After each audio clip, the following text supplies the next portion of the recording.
This video is sponsored by Card Kingdom. You can visit their store by using my referral link in the description below.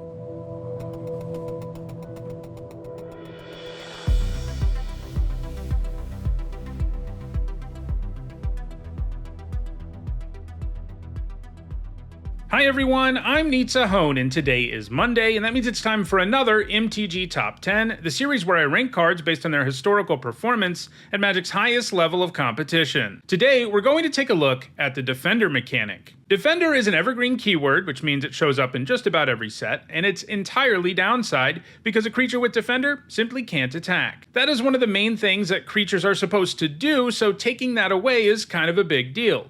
However, by giving a creature Defender, you can do a number of interesting things with their design, including giving them better stats or more powerful abilities than you otherwise could on a creature with the same mana value that could attack. Defender didn't get keyworded until 2004's Champions of Kamigawa, but it has retroactively been added to hundreds of cards. Originally, Magic's rules said that creatures with the wall type simply couldn't attack. Rather than give a creature type its own unique rule, Wizards of the Coast decided to eliminate it and give all those old walls Defender instead. This is actually the second time I've looked at Defender, but it has been a really long time. The original MTG Top 10 on Defender came out in November 2017, way back in the 78th episode of this series. So it's been 5.5 years, and there have been 530 more episodes over that span of time. As a result, the list has changed significantly, meaning it's a good time to revisit it. To be eligible for this list, a card had to have Defender or create a creature token with Defender. In all, there were 331 cards eligible for the video, and in it we'll look at the 10 that have left the biggest impact on competitive Magic. As usual, when I revisit an old list, we're also going to take a look at the cards that made the list last time that didn't quite make it this time. Before we get started, here's a quick reminder on how I score cards in these videos. A first tier top 8 is worth 2 points, this includes events like Pro Tours, and a second tier top 8 is worth 1 point. This includes events like regional championships. Alright, let's get started with a look at the cards that were on the list in 2017, but didn't make it this time. Starting with Bonded Fetch, which came in at number 10 last time. This 3-mana 0/2 Defender has one of the weirder designs of any creature with the keyword, because it also comes with haste. Obviously enough, it can't attack, but it can use its activated ability right away, which allows you to tap it to draw a card and then discard a card. That's not something most looters can do right away, making the fetch fairly unique. As always, this kind of ability is great for improving your card quality, and it gets even better if you're interested in taking advantage of certain cards in your graveyard. It gained all of its points in exactly that kind of deck in Standard, where it was played alongside Revelark, a creature that specialized in reanimating small creatures from the graveyard. The fetch can help set that up for you so that you can get maximum value ahead of Revelark's trigger. The fetch hasn't gained any points since rotating out of Standard though, and it's never going to make it back on the list. Wall of Reverence also fell off of the list after coming in at number 9 last time. This 4-mana 1/6 Defender also comes with flying, and during your instep it lets you gain life equal to the power of a creature you control. Because it counts itself, that means you will be gaining at least 1 life every instep, and usually you'll be able to gain more than that. This provides a body that can be hard to punch through, and it gains you significant life, making it a nice card in aggressive matchups. It was played in the main board of 5-color control decks, and is a sideboard card in decks like Naya Midrange and Revelark, while it was in Standard. It's actually gained 1 point since the 2017 list as a result of a top 8 in an Eldritch Evolution deck. This is a toolbox deck, and it could search up the wall in the right situation against the right opponent. However, 1 point was nowhere near enough to crack the list this time. The number 10 card this time around has 19 points. Next, there's Wall of Frost, which was at number 8 last time. This is a very old school type design for a wall, as all this thing does is bring really high toughness and block really well. Not only is it a 3-mana 0/7, it also punishes the creatures that it blocks by making it so they don't untap during your opponent's next untap step. It gained all of its points in Theros Standard, where it was a useful sideboard card for Devotion to blue decks, which could bring it in against aggro opponents, and also benefit from the 2 colored mana symbols in the cost, because it made cards like Master of Waves more potent. It hasn't gained any points since 2013 though, so it fell off of the list. Stinging Barrier also lost its spot on the list after coming in at number 6 last time. This is a 4-mana 0/4 wall that can ping for 1 blue mana. The barrier doesn't seem super impressive at first glance, but due to the metagame it was part of, it managed to be fairly successful. Mask's block was a format entirely dominated by Rebels, a deck which sought to get a Rebel into play, like Ramosian Sergeant, and then use it to search up other Rebels. Each other Rebel also had a similar ability, so you could go all the way up a chain with a bunch of Rebels summoning each other out of your deck. The barrier gave you a way to interrupt this chain by killing some of the smaller rebels, like the Sergeant. Most rebels were pretty small too, and the barrier actually blocked them quite effectively as well. At the Masks Block Pro Tour in 2000, 6 of the top 8 decks were Rebel decks, but the 2 that weren't were mono blue decks largely designed to combat the Rebels, and Stinging Barrier was a very real part of their plan, with both decks running a full 4 copies in the main deck. Having a repeatable way to kill little rebels was important against a deck with repeatable ways to get extra creatures. The Barrier also saw some play in Standard, but it was more of a sideboard card there, and hasn't gained any points since 2001. And the 5th and final card that fell off of the list is Plume Veil, which was at number 5 last time. It's a 3-mana 4/4 with Flash, Defender, and Flying. Flash means you can put it into play even after your opponent attacks, and the Veil can block and kill a whole lot of things, especially at the stage of the game where you have 3 mana. In those situations, it can feel kind of like a removal spell. In Block, it was played in control decks, and in Standard, it saw main deck play in 5-color control decks, and sideboard play in fairy decks. It's another card that hasn't gained any points in a very long time, so it isn't ever going to find its way back to the list. Alright, now that we've covered the defenders who are no longer on the list, let's move to the list proper, starting with the number 10 card, which is Sunscape Familiar, which didn't make the list last time. This defender is a 2-mana 0/3, and it makes all of your green and blue spells cost 1 less mana. Discounting spells is pretty great, and the Familiar can do a decent job of blocking some creatures in the early game too. The Familiar is from 2001's Planeshift, so it was around a long time, even back in 2017, but at the time it only had a single point that came in extended.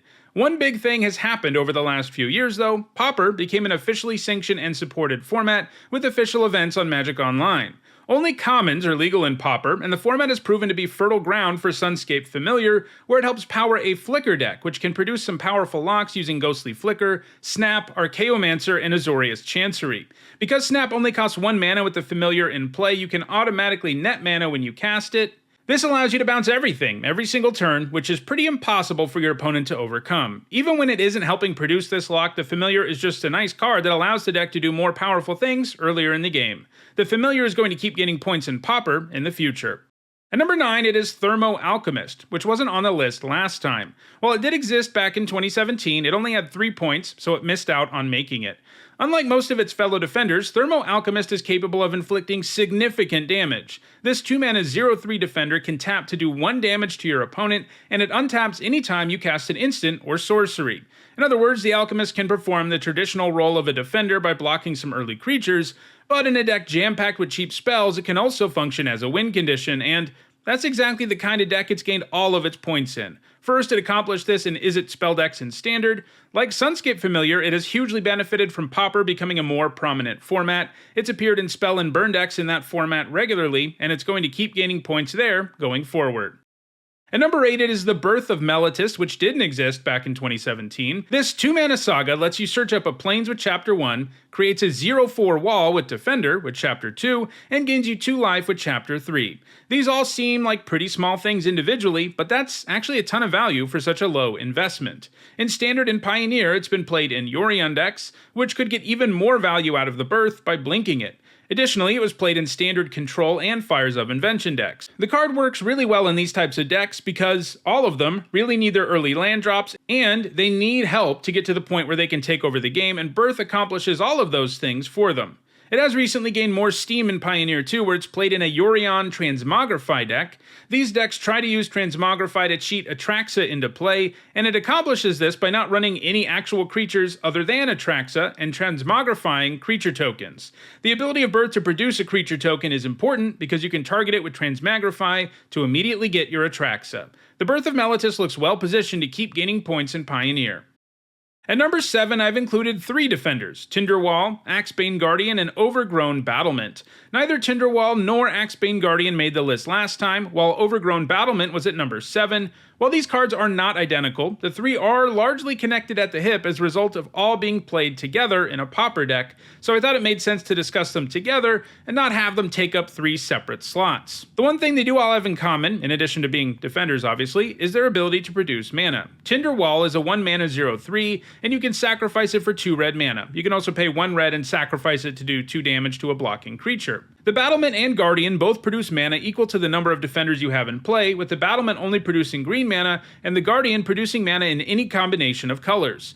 Before these 3 cards would combine to provide the powerful core of a Pauper deck, Tinderwall was used by legacy combo decks like Goblin Charbelcher to help them go off sooner, and Overgrown Battlement was used in standard ramp decks. Pauper, though, is the format where all 3 have done the most. The format's wall combo decks combine a bunch of defenders with both Axebane Guardian and Overgrown Battlement, which can produce infinite mana when combined with untap effects like Freed from the Real and Galvanic Alchemist.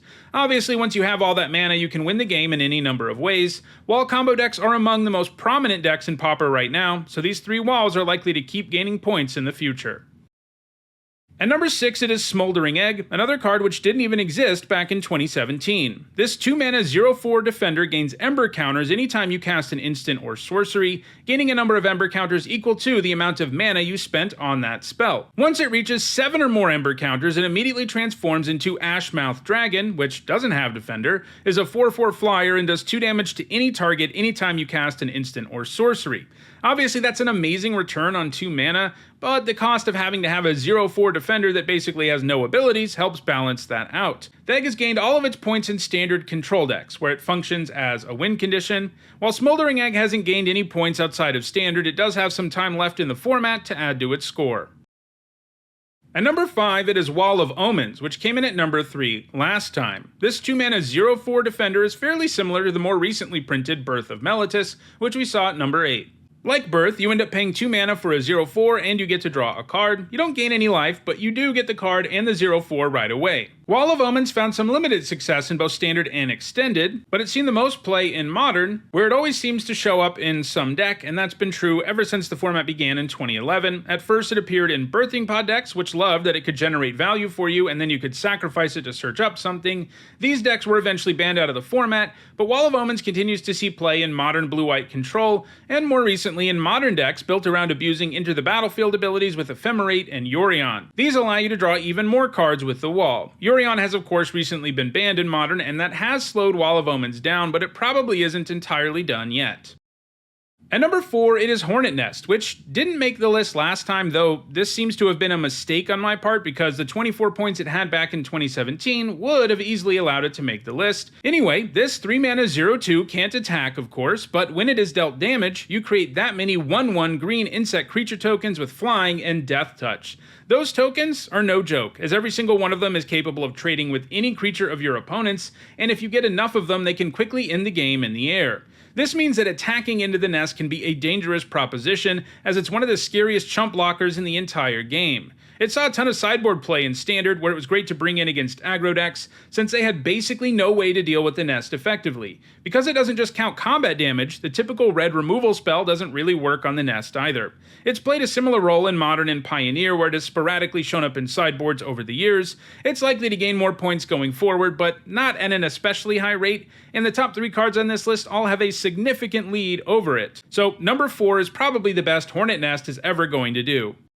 At number 3, it is Thing in the Ice, which has moved up 1 spot since 2017. Thing in the Ice has a very similar design to the more recent Smouldering Egg, which we saw at number 6. Both are 2-mana 0/4 defenders that can transform if you cast enough spells. In the case of Thing in the Ice, it starts with 4 ice counters, and it loses 1 every time you cast an instant or sorcery. When it loses that last ice counter, it transforms into Awoken Horror, a 7/8 that bounces all non-horror creatures.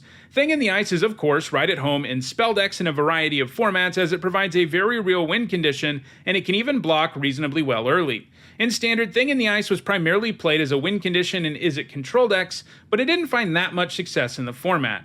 It has seen play in Modern pretty much from the day it was printed, appearing in various decks with other powerful spell payoffs like Young Pyromancer and Arclight Phoenix. It sees play alongside Arclight Phoenix and Pioneer as well, and it even sees some play in Vintage control decks. It's going to keep gaining points in Modern, Vintage, and Pioneer, and in the long run, it has a very real shot at eventually making it to number 1 on the list, but for now it has a way to go before it can catch the number 2 card on the list, which is Wall of Roots, which was also at number 2 last time. Once a turn, you can choose to put a -0/-1 counter on this 2-mana 0/5, and if you do, you gain 1 green mana in your mana pool. Its high toughness can help you live long enough to take advantage of all the mana it can produce for you.